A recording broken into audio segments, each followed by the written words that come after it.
Buongiorno, dobro jutro, guten Morgen. Buondì. Quando io vengo a Binore, come vuoi, la prima roba sarà di disgrazie, perché così anche noi invite. E grazie anche per tutte le persone che ho venuto attorno di noi, per vivere queste giornate.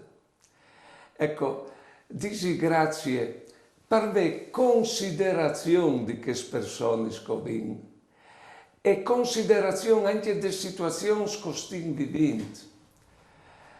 Disgrazie perché tante non sul bene e soprattutto lassù che non sul bene.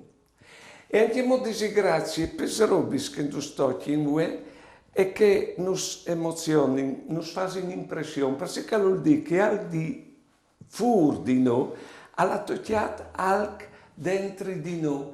E le emozioni devono buttarle via, quindi domandarsi perché sono contento o malcontento, che così mediante algo di fuori capisco algo dentro di me. Insomma, per arrivare a noi, tutte queste robe, per arrivare a noi più sapienti, più grandi, che la giornata non sia di passare di banda. E soprattutto più contenti di essere vivi la così a vivi. Buone giornate e buone vite.